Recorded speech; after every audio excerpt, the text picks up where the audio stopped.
আমি জানি আমার এই বয়ানে খুব একটা প্রভাব ফেলবে না, খুব একটা প্রভাবিত করবে না।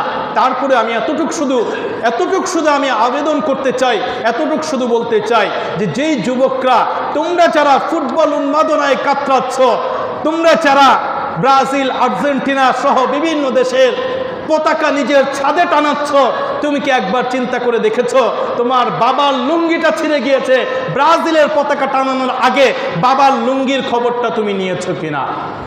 তুমি যখন আর্জেন্টিনার পতাকা তোমার ছাদে টানাচ্ছ, আর্জেন্টিনার পতাকা যখন তুমি ক্রয় করছো, তুমি একবার চিন্তা করে দেখেছো কিনা তোমার মায়ের শাড়িটা ঠিক আছে কিনা? তোমার মায়ের শাড়ি ছিঁড়ে গিয়েছে, তুমি কি এটা একটু খেয়াল করেছো কিনা?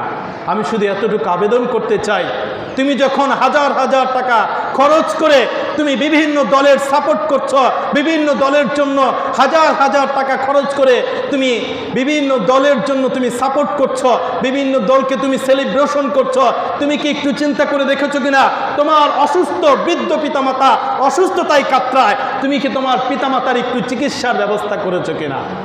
সময় অনেক মূল্যবান, অথচ আমরা আমাদের সময় এত মূল্যবান, সেই সময়কে আমরা অত্যন্ত উন্মাদনার মধ্যে, অত্যন্ত অবহেলার মধ্যে আমরা আমাদের সময়কে নষ্ট করে দিই।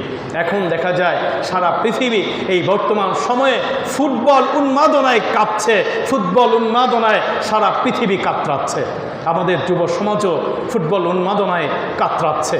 এগুলি করবার আগে একটু নিজের পিতামাতার খবর নিও। তোমরা খেলাধুলায় উন্মাদনা করবা, খেলাধুলা তোমরা দেখবে, কিন্তু তার আগে এই বিষয়গুলি একটু খেয়াল রাখবা।